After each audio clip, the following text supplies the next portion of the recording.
Hello，大家好，这里是精灵。那上一支影片的话，我们讲了一下关于 XT5。那这一支影片呢，就是我想要讲到我在上一支影片有提到的，就是关于说我有跟朋友借了一台机器，那也多亏那台机器呢，其实我可以拍了一些额外的画面 for XT5。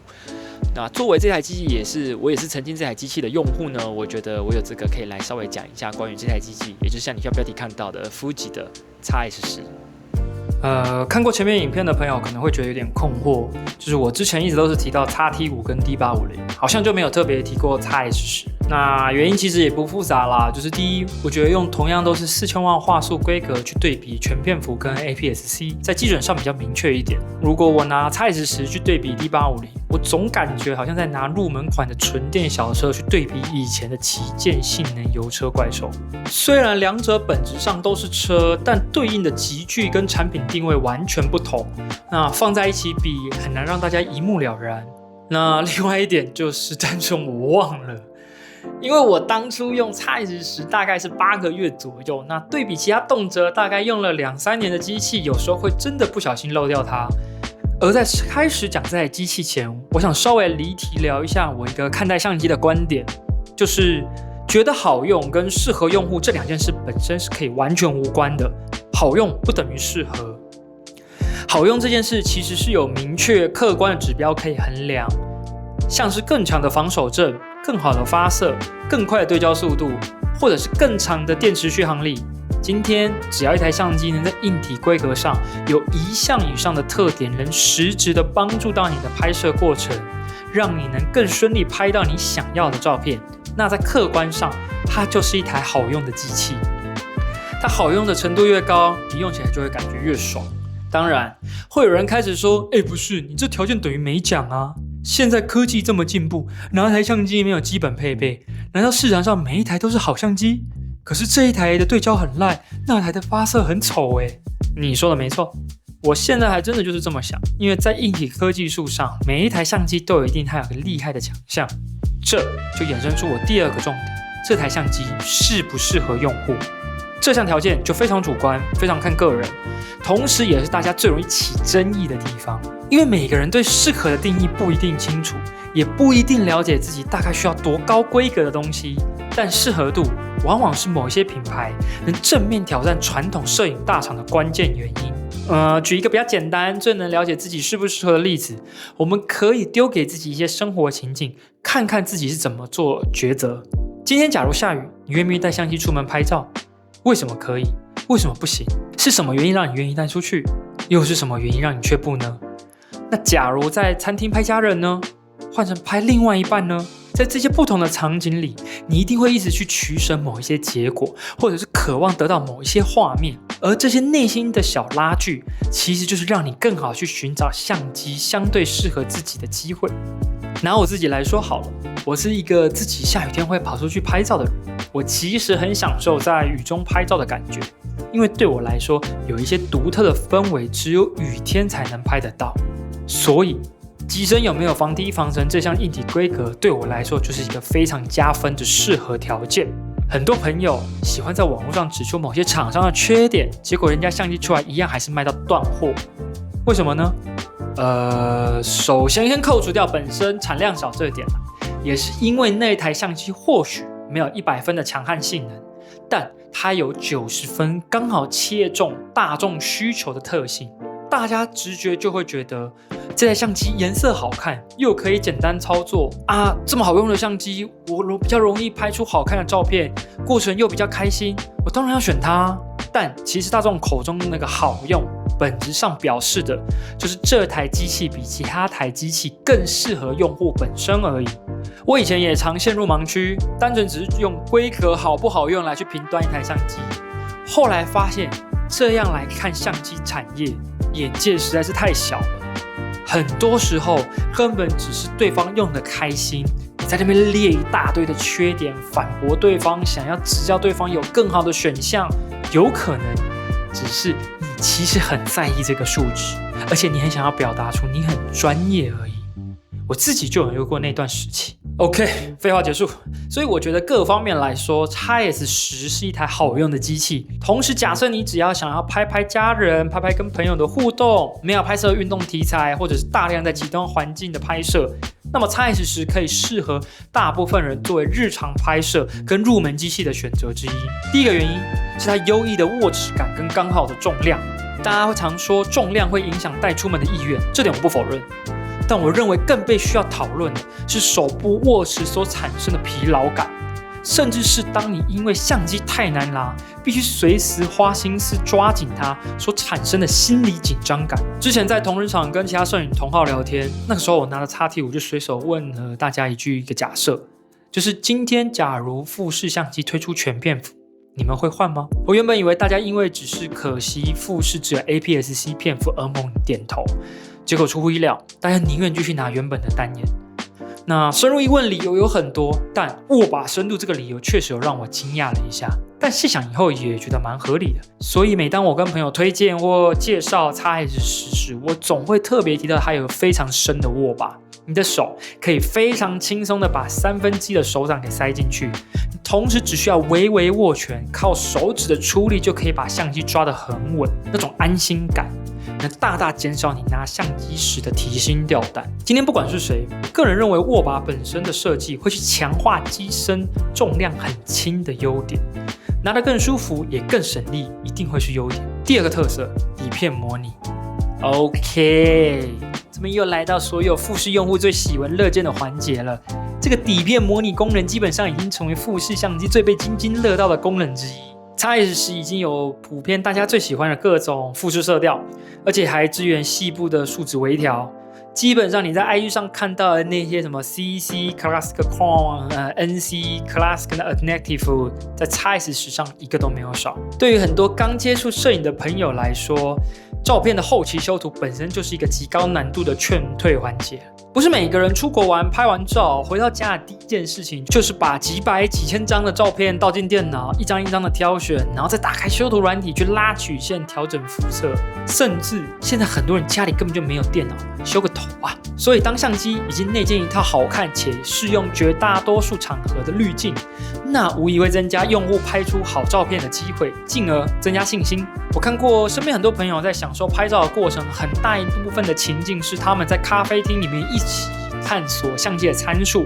一边靠着个人对美感的直觉转动镜头 zoom in zoom out， 然后尝试各种构图，同时切换不同的底片模拟，这样随意拍摄，即使在荧幕上看成品的过程，大家都是非常享受的。我想这就是大家所谓的拍摄的乐趣。当然，拥有底片模拟不是 XS10 独有的功能，但这确实会让它适用更多的用户，这也是我个人跳到富士的原因之一。而且你现在可以看到，现在很多大厂也开始跟进类似的功能，不管是提供风格滤镜，还是可以直接套用其他用户分享的色彩参数。在这里，我很想推荐各位，请务必要尝试看看 Porvia 这个测调。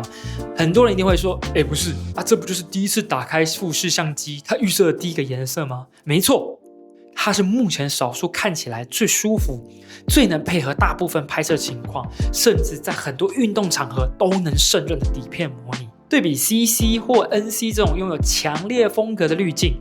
Porvia 比较像是在美化照片跟尽可能的还原现实色彩之间找到一个完美的平衡。你第一时间可能会觉得这色调有点无聊，但用了一段时间之后，你会发现你最喜欢的照片很有可能都是用 Porvia 拍出来的。尤其当你一直用 CC 拍到有一点腻，觉得颜色好像有点怪，画面好像有点过度厚重的时候，拿出 Porvia 重新再拍一次，你会得到完全不同的感受。这里我提供一些我个人常用的 Porvia 的微调参数给大家做参考，那希望大家会喜欢这个参数。接着第3点就是旋转萤幕。目前市面上主流有2种旋转萤幕的方式，第一种是以萤幕侧边为支点的侧翻萤幕，例如说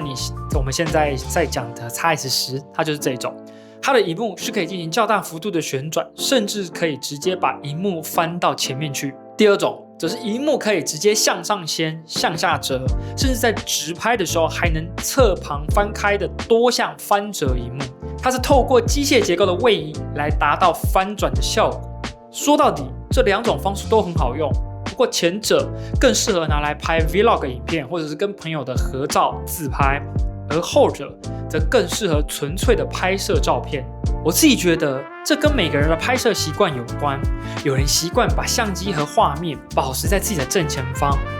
简单来说就是把观景窗或 LCD 永远保持在自己的正前方。所以当你使用翻折萤幕去横拍时，因为萤幕依然保持在相机中轴线的正后方，就算你仰拍或者是俯拍，你只需要稍微低头或抬头，视线就能直接对准画面。而侧翻萤幕因为结构性的关系，你需要稍微把眼球或视线往左边偏一点点。这2种萤幕设计其实各自对应了不同使用习惯与情境。侧翻萤幕的特点是转动角度非常自由，当你需要跟朋友面向镜头合照、自拍，或者是遇到一些比较刁钻的高低角度，相机必须贴着地面仰拍时，那种可以随意旋转的萤幕能让你不用整个人趴到地上就可以轻松构图。而多项翻折萤幕则更适合习惯视线与镜头保持在同一条直线上的拍摄者。在横拍与高低角度切换时，你的眼睛不需要左右移动去迁就萤幕的位置，操作上的直觉感会更强。当然，在直拍的情况下，这2种萤幕其实都可以做到让画面保持在相机正中间的效果。侧翻萤幕是把萤幕翻到上方或下方至中，而翻折萤幕则是从旁掀开至中，两者都能让你很好的完成构图，纯粹只是拿相机的手势跟视觉的习惯不同而已。当然，任何相机也有一定它不好用的地方，幸好这些不好用都容易解决，它完全不影响它成为一台适合大众的机器。毕竟世界上本来就没有完美的器材，那些让你用起来看起来有点微词的小遗憾，我觉得它可以把它当成就是换取轻巧、好看以及适合你使用的微小代价就好。首先就是电池容量，Zeiss 使用的是 MPW1226S 这款电池，它可以说是富士的传家宝啦，基本上已经使用了超过10年。目前很多富士的相机都还在用它。如果你今天只是想跟家人出去玩，偶尔打开相机拍几张合照，或者是跟朋友在漂亮的咖啡厅喝饮料聊天拍拍照，那这个电量其实很足够到让你回到家门口时电量刚好剩下5%。如果这时候遇到路边可爱的猫咪，你还能心满意足的拍个几张再回家。但如果你是想要出国玩一整天，加上出国大家一定都会很兴奋，什么都很想拍，像我个人是连路边的油桶都想拍啦，那甚至想要录影片来记录美好时光，那可想而知，你手机的电池可能会比 Zeiss 10都还耐用。当然这声音很好解决，无非就是多买1-2颗电池备用，不可能有人买相机没有买第2颗电池的吧？或者是直接上行动电源充电就好，你看问题解决了。不过如果你真的没有带行动电源出门的习惯，或者是害怕因为换电池而错失画面，又或者单纯只是有严重的电量焦虑，那这台相机确实可能不太适合你。那这时候我会推荐你使用 X-S20， 因为它换了跟 X-T5 一样同款的大电池，那台喝就非常有，绝对耐操。除了电量，高强度的拍摄会衍生出另外一个问题，就是发热。当你连续使用相机一段时间后，机身背面和大拇指接触的地方会越来越热，不至于到烫手，但那个温度差让你一拿起来，脑袋就会意识到说，相机现在大概是3分熟的程度。如果你是在天气凉爽的户外，或者是有冷气的咖啡厅，那这个问题基本上会自行解决，相机顶多就是温温的。但如果你是在台湾的夏天拿出来拍，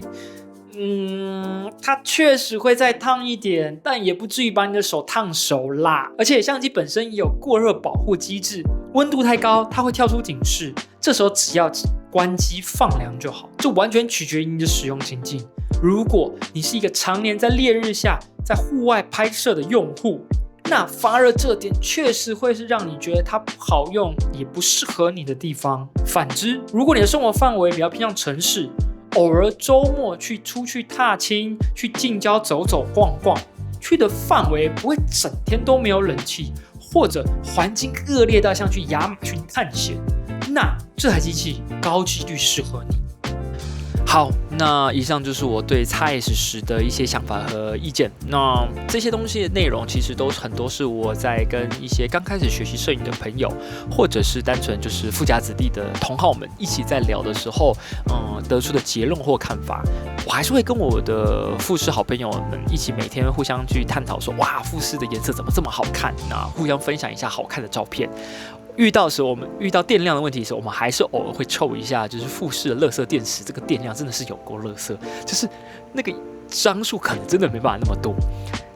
但我们最终都还是富士的用户，我们还是会觉得富士的好看的颜色征服了我们。所以我会觉得，与其每天在讨论一台相机客观好用不好用，不如我们真的来讨论一下这台相机适不适合你。好不好用不一定代表适不适合，选一台适合你的相机，可能会比你去选一台规格看起来超好用的相机更有意义。毕竟一台适合你的相机，可能才可以让你真正体验到摄影的乐趣。我是建林，我们下一支影片再见，拜拜。